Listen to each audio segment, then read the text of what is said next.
Mesdames et messieurs, qui nous regardent en ce moment précis, un grand bonjour. C'est une grande joie de partager avec vous le spectacle de la foi. Le spectacle de la foi est une émission, comme nous va rappeler tous les jours de la semaine. C'est une émission qui a l'intention de parler des principes par lesquels Dieu opère. Et Dieu opère avec des paroles, des expressions, avec ce qu'il a laissé pour nous dans son testament. Quel est le testament de Dieu? Que nous venions à détruire l'œuvre du mal.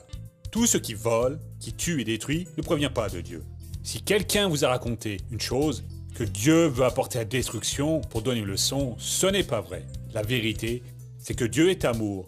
Et où il y a amour, vient la paix. Où il y a l'amour, vient une construction, une édification et pas de destruction. Quelque chose dans votre vie en cours de destruction, il y a quelque chose qui vous dérange, vous sentez que quelque chose vous incommode, il y a quelque chose vous stoppez, vous pensez. Cela, ce n'est pas bien. Ce qui n'est pas bien, là où existe la normalité, c'est le signe qu'il n'y a pas la présence de Dieu là. Et peut-être vous êtes confronté à cela dans votre vie. Comment nous sortons de cela? Comment nous nous libérons de cette situation? Quand nous nous mettons enfin à ouvrir notre cœur, que nous actons Dieu et que nous acceptons qu'il peut y avoir une différence. Dieu peut vous faire sortir d'une situation difficile et vous remettre au sommet, même que vous soyez en train de vivre quelque chose qui vous incommode. Dieu peut vous relever maintenant même quand il y a, quoi donc? Une attitude de changement. L'attitude de changement se démontre en action. L'action, c'est écouter Dieu, ensuite pratiquer la voix de Dieu, ce qu'il vous déclare. Elle parlera dans quelques minutes par le biais de ce représentant Dr R.S. Soares qui apporte une parole toute spéciale. Quand vous pratiquez, ne reculez pas. Dieu honore la parole du persévérant, la parole de celui qui persiste à croire en lui. C'est d'accord? Nous commençons maintenant le spectacle de la foi avec le missionnaire R.S. Soares et juste après je reviens, à tout de suite. Mes chers amis, mes chers frères qui nous suivez de toutes parts, nous sommes dans une série extrêmement bénie sur défaire les œuvres du diable. Et aujourd'hui, nous allons voir une nouvelle notion de ce que nous devons faire. Je crois que la leçon va être bonne. À présent, nous allons ouvrir la Bible en commençant par ce texte qui est la base de cette étude, la première de Jean 3:8. Et pour celui qui n'est pas encore familiarisé avec la Bible, il suffit d'ouvrir le livre de l'Apocalypse, chapitre 1er, et revenir de 3 pages, parce que l'Apocalypse, c'est le dernier livre de la Bible. C'est donc facile à trouver. Vous ouvrez l'Apocalypse, chapitre 1er, vous retournez de 3 feuilles, et vous trouvez la première lettre de Jean, chapitre 3. C'est la seconde partie de ce verset qui dit ainsi: « Si le Fils de Dieu s'est manifesté, : c'est pour détruire les œuvres du diable. » Et nous sommes en train de montrer ici, étudiant avec vous, et dans ce monde entier, ce sont des millions de personnes qui sont en train d'étudier, comment est-ce que Jésus a défait les œuvres du diable? Parce que nous devons faire la même chose. Et dans l'évangile de Jean 17:18, il a dit ainsi, parlant au Père: « Comme tu m'as envoyé dans le monde, moi aussi je les ai envoyés dans le monde. » Et cela, je veux que tout le monde en ait conscience. C'est nécessaire, nous tous, indépendamment de la fonction que nous occupons dans la vie sociale, dans la société, dans la communauté ou dans l'Église, nous sommes tous envoyés pour défaire les œuvres du diable. Pas seulement en expulsant les démons et guérissant les infirmes, mais en prenant aussi des attitudes, et nous allons apprendre cela avec la parole de Dieu. Et nous avons déjà vu plusieurs parties, et je voudrais ouvrir avec vous Luc au chapitre, c'est Marc, chapitre 4 à vrai dire. C'est pour que l'on voit comment est-ce que Jésus a défait les œuvres du diable. On a déjà vu ici que très souvent, le Père amenait des personnes à Jésus, et il emploie aussi la même méthode avec nous aujourd'hui. Et quand la personne venait à Jésus, comme dans le cas du lépreux, du centurion, s'approchant de Jésus dans le cas des personnes que nous avons vues lors du dernier culte dans Luc au chapitre 4, où au coucher du soleil venaient tous ceux qui avaient des malades, et Jésus défaisait toutes les œuvres du diable. Et je vous ai dit la chose suivante, que pour nous aussi, les personnes nous recherchent, un voisin, un ami, c'est un parent demandant une prière, mais on oublie la parole, disant que l'on doit défaire l'œuvre, et nous parlons d'une manière religieuse. Ah, je vais prier pour voir, qu'est-ce que Dieu a fait, je vais beaucoup intercéder pour vous. Non, À ce moment-là, il faut employer l'autorité. Discutez et voyez si la personne a la foi. Employez, déterminez et Dieu fait l'œuvre. Mais nous ne faisons pas cela dans la majorité des cas. Et alors Dieu ne peut opérer. Jésus était prêt, le lépreux est arrivé. Si vous le voulez, vous pouvez vous purifier. Je le veux, sois pur. Le centurion est venu et a dit, mon serviteur est paralytique et violemment tourmenté. J'irai et je vais lui rendre sa santé. Et ils ont alors amené au coucher du soleil tous ceux qui étaient malades, et Jésus a posé ses mains sur chacun d'eux, ils guérissaient, il expulsait les démons qu'il y avait. Nous avons déjà vu plusieurs cas comme cela. Et ici, ah oui, il y a aussi le cas de cet aveugle dans Jean 9, que nous avons déjà vu, où Jésus en passant a vu l'homme. Ainsi, parfois la personne ne nous cherche pas. Mais Dieu nous mène jusqu'au problème. Et alors on voit, il y a aussi le cas où Dieu nous révèle ce que nous devons faire pour une personne qui est opprimée, qui est le cas que nous allons maintenant étudier. C'est dans Marc, chapitre 4, en commençant au verset 35, pardon. Le soir de ce jour, il leur dit, passons sur l'autre rive.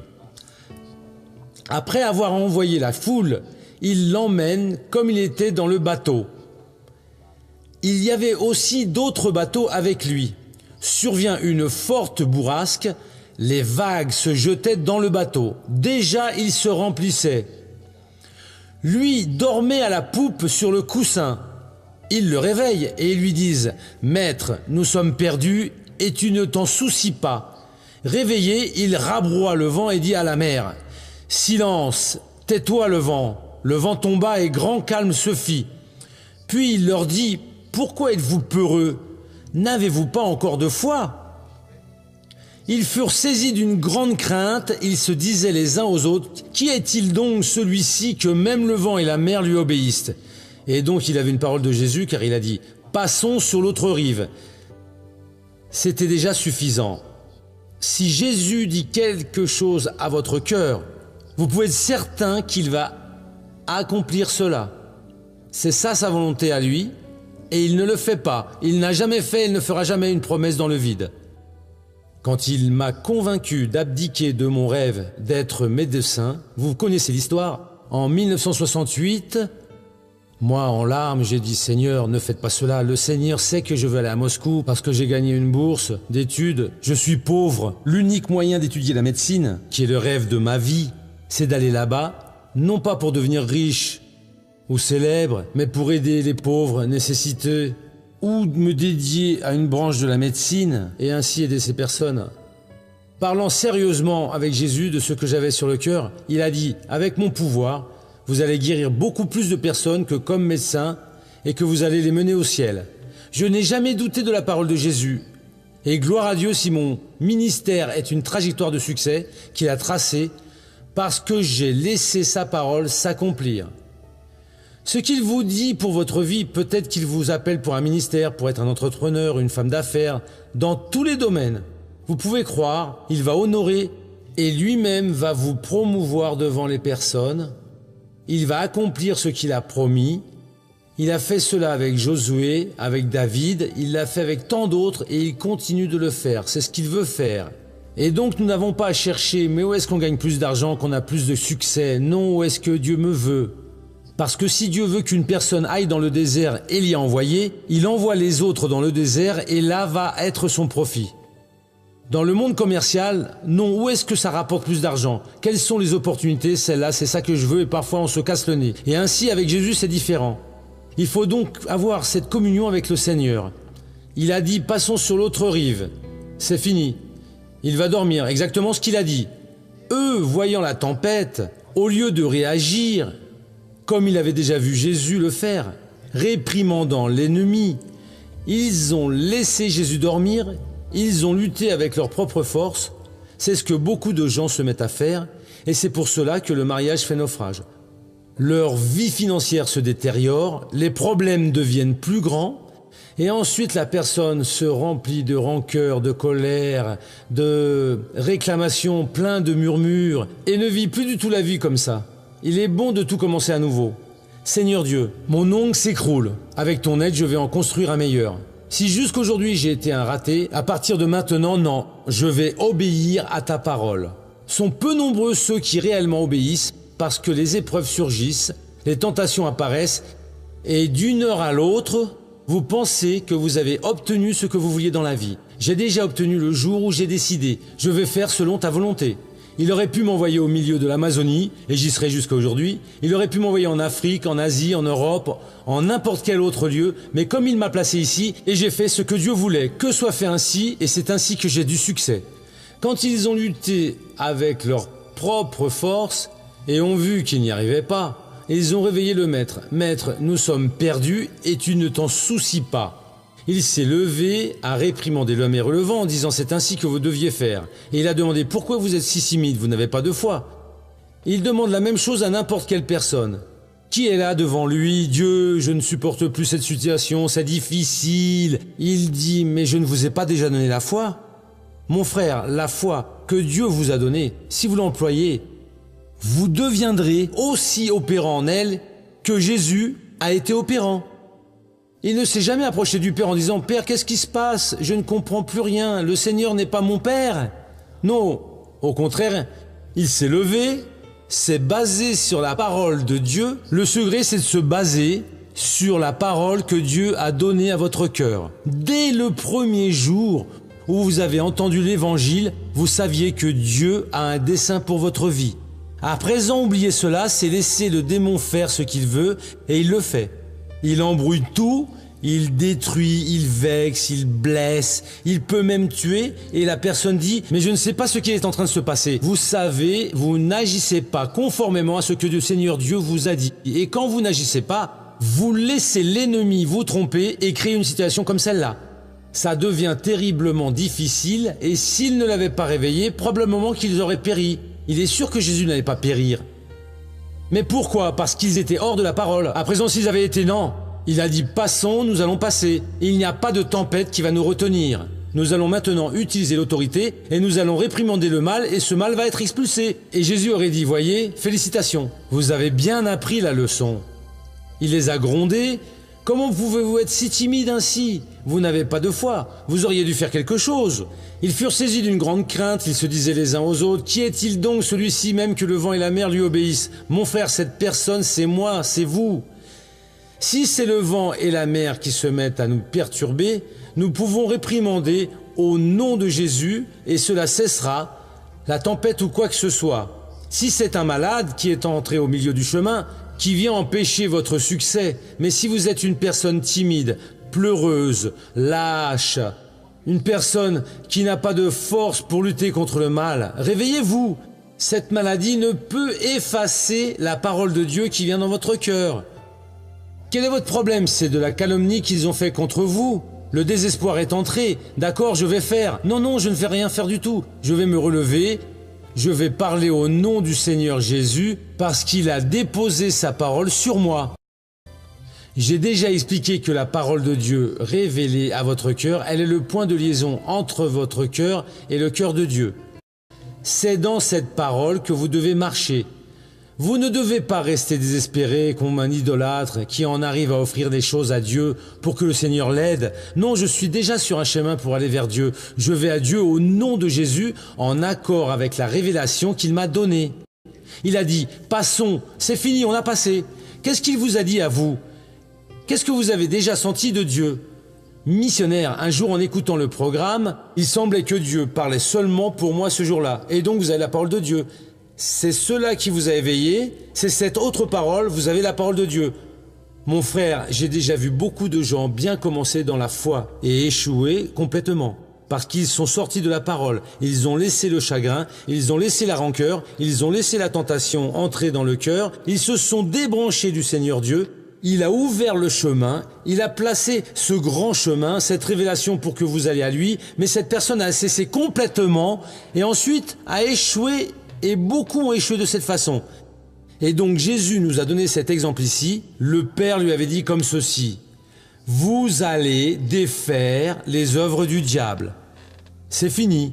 Pour qu'il accomplisse maintenant l'impulsion que Dieu lui a donnée, il devait être de l'autre côté du bateau. C'est au prochain culte que nous allons voir pourquoi il y avait un homme possédé qu'il allait libérer. Tout ce que le démon a fait alors là a été un carnaval pour pouvoir l'en empêcher. Mais rien ne peut l'empêcher. Si vous avez une direction de Dieu dans votre vie, allez dans la direction que Dieu vous propose. Cela, c'est votre destin. Peu importe ce qui peut surgir, si c'est une tempête, si c'est un malade incurable, un problème conjugal des plus sérieux, vous allez au nom de Seigneur Jésus, je vais vaincre, je vais arriver de l'autre côté, je vais faire ce que Dieu a ordonné que je fasse. Si vous avez la certitude que le Seigneur Dieu a dit cela par la parole et que ce n'est pas votre tête qui l'a inventé, non, Dieu a dit que je vende ici ma maison et faire autre chose et vendre mon commerce. Attendez un peu, c'est cela qu'il a déclaré dès le début ? Dieu n'est pas un Dieu de confusion. Dieu, quand vous vous êtes convertis, il était là avec vous. Les chemins du Seigneur, nous avons déjà vu ça un de ces jours-ci, ils sont droits. Les chemins du Seigneur ne font pas de courbes. Cette histoire que la fin justifie les moyens, ce n'est pas la vérité. Que Dieu écrit de travers, que c'est écrit droit sur les lignes tordues, ce n'est pas la vérité. Dieu écrit bien droit. Dieu a dit que vous seriez une bénédiction. Tout ce qui se produit là, c'est pour vous voler l'opportunité de servir Dieu, pour voler votre sainteté, pour voler votre contact avec Dieu, mais vous devez rester ferme. Je vais vaincre cette crise, je vais vaincre une autre crise, je vais faire la volonté du Seigneur Dieu. Dieu est maintenant en train de parler à certaines personnes. J'ai la certitude que ce message a été spécial. Et donc vous avez cette parole. Dieu avait dit à Jésus, vous allez défaire les œuvres du diable. Lui a dit, allons de l'autre côté, car il y a un homme qui est possédé. Il a besoin d'être libéré, nous allons passer de l'autre côté. Il a dormi. Rien de mal n'allait lui arriver. Tout cela était d'un carnaval que le diable était en train de faire. Et les disciples ont fait attention au carnaval. Et ils ont oublié la parole du maître. Beaucoup parmi vous font attention au carnaval, aux tempêtes que le diable a soulevées quand il devrait se retourner. Non, non, j'ai la parole de Dieu. Je suis différent. Je suis une personne appelée pour pouvoir avoir du succès dans la vie. Je suis une personne appelée pour être une bénédiction. Et tous ceux qui se sont levés contre moi ne vont pas arriver à tenir devant moi. Comme Dieu a dit à Josué, je serai avec toi, il est venu vous dire, personne ne résistera, ne demeurera devant vous. La trajectoire que Dieu a donnée, c'est pour que vous marchiez, pour y arriver et faire l'œuvre de Dieu. Et donc c'est le message de Dieu d'aujourd'hui. Et nous allons maintenant au feuilleton de la vie réelle.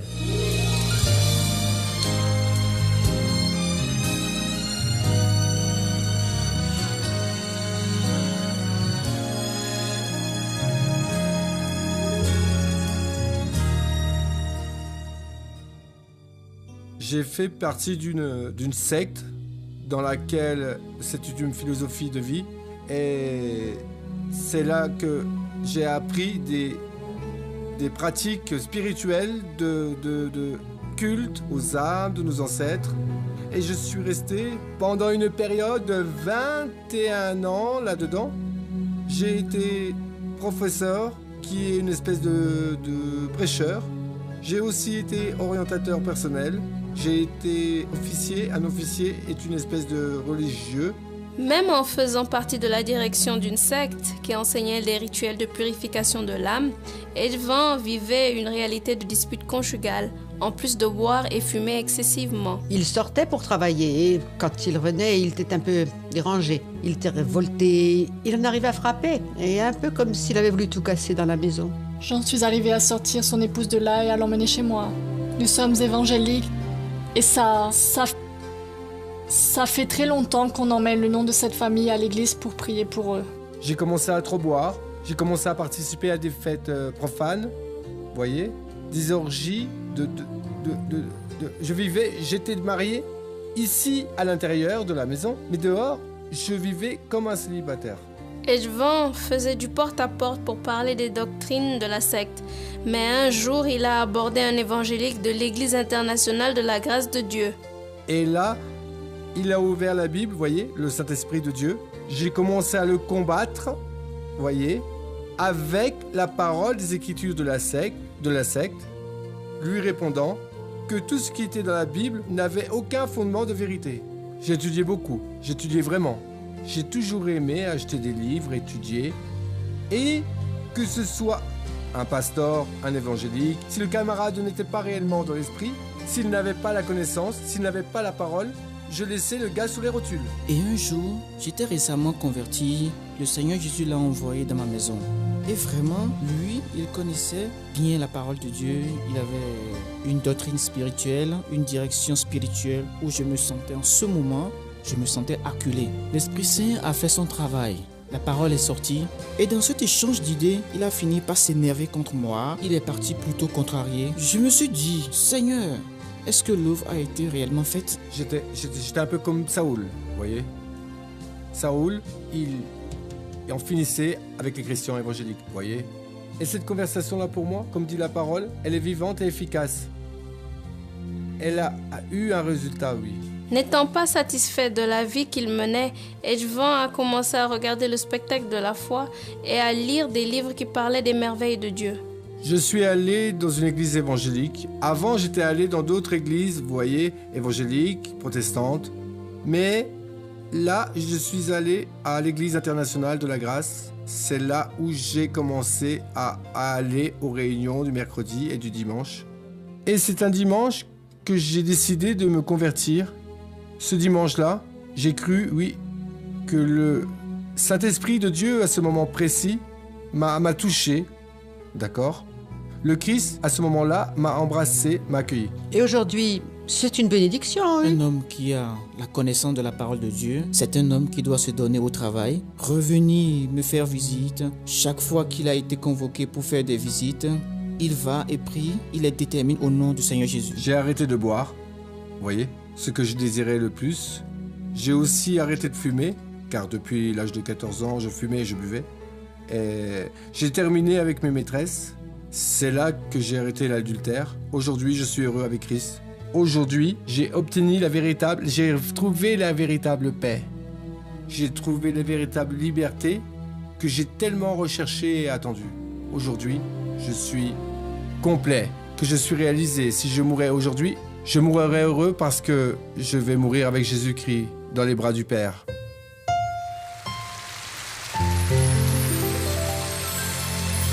Gloire à Dieu. Celui-ci est devenu un vrai témoin de Jésus. Il a changé complètement. Parce que, quelle que soit la religion, mon frère, peu importe laquelle, la doctrine est pour l'intellect. Et alors la personne arrive à des conclusions logiques. Ou parfois, elle n'est arrivée à aucune conclusion. Mais la parole de Dieu, c'est pour le cœur. Et donc nous étions en train de dire que parfois amener des personnes à Jésus et lui mène les personnes vers nous. Ce nouveau converti n'a pas compris qu'il était faible, il s'est senti acculé, mais Dieu l'a utilisé et c'est cette parole qui a attiré l'attention de l'homme. Dans toute situation qui survient, vous pouvez être certain que Dieu a un objectif. Et vous, avec la parole de Dieu, apparemment, vous pouvez avoir perdu, mais celui qui plante la semence, jamais. La semence produit selon son espèce, et pour certaines personnes, parfois, il faut exploser pour pouvoir s'ouvrir, pour que la semence tombe. Car elles sont si fermées que tant qu'elles n'explosent pas, des fois elles explosent de rage avec des agressions verbales, il y a même des cas d'agression physique, pour que la parole entre dans leur cœur. J'ai entendu parler d'une histoire. Quand le mouvement pentecôtiste est arrivé au Brésil, là-bas à Recife, il y avait un garçon donnant, cela doit faire, ça fait 80-90 ans, une brochure dans la rue et il l'a donnée à l'un des gens du Nord et, plutôt nerveux, qu'il l'a insulté. Qui a pris le papier, l'a déchiré, l'a jeté, il est monté à cheval et s'en est parti. Un petit peu plus tard, son pied a commencé à le gratter. C'était un morceau de la brochure qui était en train de les rafler quand il chevauchait ainsi. Il a pris ce papier, a stoppé, arrêté, il a regardé et ce qu'il a lu alors l'a fait se convertir. Il a regardé, a commencé à pleurer et il a ouvert son cœur à Dieu. La semence produit toujours. Nous devons donc communiquer la parole de Dieu. Très souvent aussi, l'agressivité que la personne démontre est une réponse qu'elle donne à l'Esprit de Dieu, sans savoir pourquoi il est en train de parler à son cœur. Mais elle est tant prise par le péché qu'elle se met à crier. Mais cela veut dire en fait j'accepte, mais ça veut dire que non. Mais au moment exact, Dieu sait faire l'œuvre. À nous, il incombe seulement de laisser l'Esprit de Dieu nous utiliser. Comme Jésus a été envoyé, nous aussi avons été envoyés. Pourquoi ? Pour faire la différence, pour faire que l'œuvre du diable soit défaite dans la vie de toutes les personnes. Et nous sommes ces donneurs de solutions, grâce à Dieu pour cela, Après que l'on ait été utilisé par Dieu, ensuite la vie de cette personne ne va plus jamais être la même. Elle va toujours avoir la parole de Dieu, toujours parlant dans son cœur. Avec sagesse, c'est la meilleure manière de planter cette semence. À présent, laissez-moi faire une prière pour les personnes qui sont dans leur foyer. Père, je te remercie pour l'illumination, pour la parole, pour ce que le Seigneur est en train de faire. Et au nom de Jésus, je veux bénir tout ton peuple. Seigneur, cette personne qui est maintenant en prière, elle a les jambes très faibles. Ce n'est que des douleurs. Père, elle ne marche déjà plus par manque de confiance. Retire, mon Dieu, cette onde maligne qui est sur elle et donne-lui la confiance. Guéris, Père. Au nom de Jésus, nous réprimandons toutes sortes de maux dans tout ce peuple, au nom de Jésus, et vous dites merci Jésus. C'est avec une grande joie que nous venons pour la toute fin de cette belle émission. Je suis certain que vous avez compris qu'il y a une vie différente avec Dieu. Il y a une vie de transformation. Il y a un cycle de changement constant dans votre vie.